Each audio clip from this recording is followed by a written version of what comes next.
नमस्कार दोस्तों, आप देख रहे हैं लोकहित न्यूज़ चैनल और आज हम आपको दिखाने जा रहे हैं मीरा भाईंदर महानगर पालिका की चुनाव से जुड़ी हुई एक और ख़ास खबर।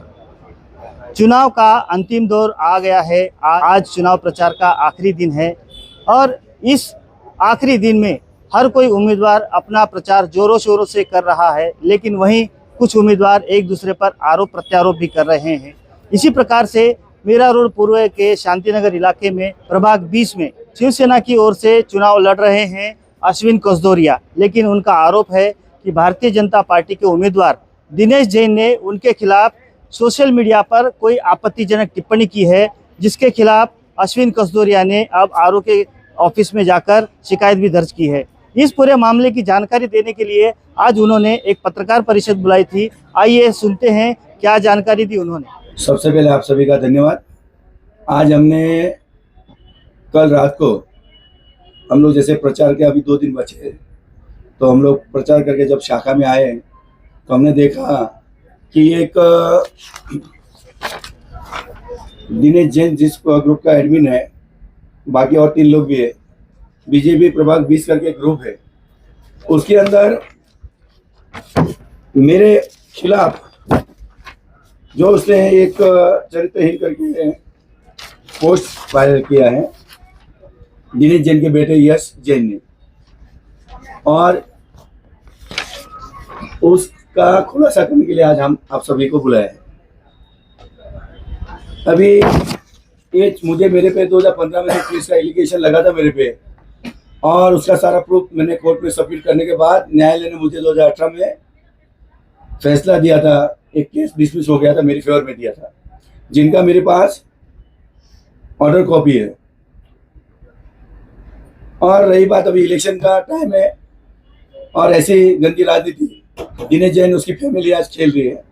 आपने देखा होगा 2 दिन पहले दिनेश जैन की मिसेस सुनीता जैन ने एक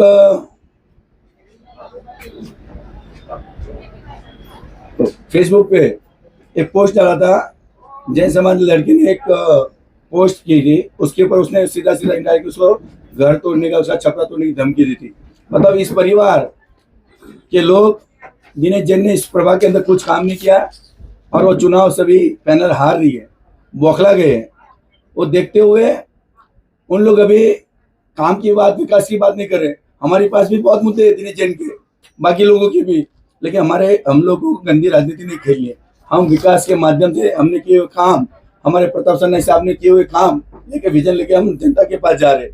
जनता को यही संदेश देंगे कि हम जो काम कर रहे वो काम को ध्यान में रखते हुए आप सभी मीरा भाईंदर के रहवासी और प्रभाग 20 के रहवासी, ये जो अफवाह फैलाने वाले दिनेश जैन है, उनसे सावधान रहिए, क्योंकि आने वाले समय में और भी कुछ वीडियोस फोटोज आपके तक पहुंचाएगा जो गलत तरीके से प्रचार करने वाले हैं।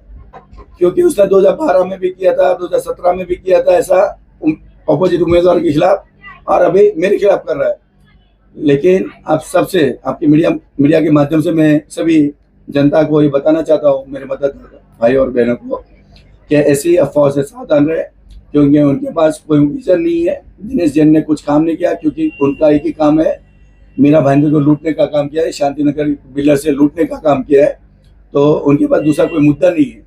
इसके लिए वो गलत तरीके से विषय बनाकर लोगों का माइंड डाइवर्ट करने के लिए, दूसरे रास्ते पे लेके जाने के लिए काम कर रहे हैं। इसलिए मैं आपके मीडिया के माध्यम से सभी से आह्वान करूँगा, आने वाले चुनाव में आप हमारे जैसे लोग, काम करने वाले लोग को वोट देकर भारी बहुमत से जिताए। हमारी निशानी है। जय हिंद, जय महाराष्ट्र। अश्विन भाई, एक मेरा सवाल है कि कुछ साल पहले शांतिनगर के सेक्टर 6 के और सेक्टर 3 के कुछ आरजी पर शांति स्टार बिल्डर ने जो काम शुरू किया था, जिसके खिलाफ दिनेश जैन कोर्ट में गए थे, लेकिन बाद में उन्होंने वो याचिका वापस ली।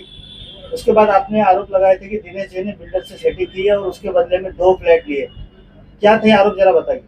सर जी, ऐसा है कि हम लोग 2015 से शांति स्टार के खिलाफ लड़ रहे थे, और शांति स्टार जनता के ये जो प्रॉपर्टी है उसके ऊपर अवैध रूप से प्लान पास करके काम कर रहे हैं, जिनका आज तक वो उसी नहीं हुआ है।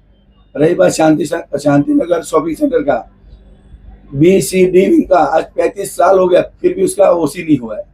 जब बिना ओसी इतने साल हो गया, अवैध रूप से जो काम हो रहे हैं, फिर भी महानगर पालिका द्वारा जो अवैध रूप से प्लान पास हो रहा था, उसके अंदर हमने आवाज उठाई। दिनेश जैन भी गया था, पीआर दाखिल किया था और लोगों को बता रहा था कि मैं जनता के हित के लिए मैं सारा काम कर रहा हूँ।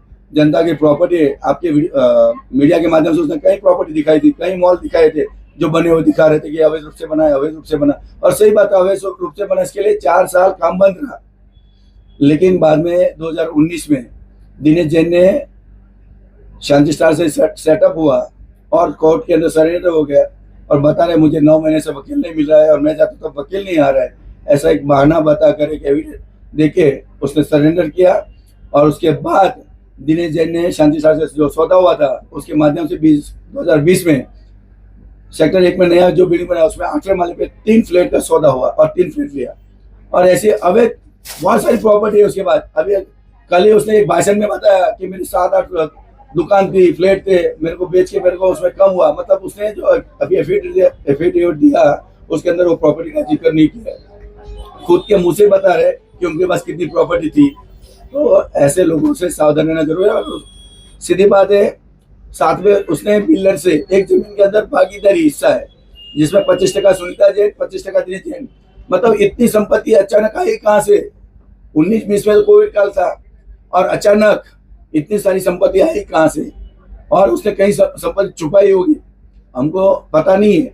लेकिन इनका काम है जनता को बेवकूफ बनाना और अपना पेट भरना। जनता के लिए उनको कुछ नहीं पड़ी है, खुद अपना ही देखने वाले लोग हैं। ऐसे भाजपा उम्मीदवार सारे, उनको इस बार घर पे बिठाने का समय आ गया। जनता जाग जाओ, नहीं तो ये पूरा मीरा भाईंदर बेच देंगे, क्योंकि उनका मुखिया भी उनके साथ में है। सब मिलकर पूरा मीरा भाईंदर लूट लेंगे, शांति नगर लूट लेंगे। इसलिए आप सभी सावधान हो जाए।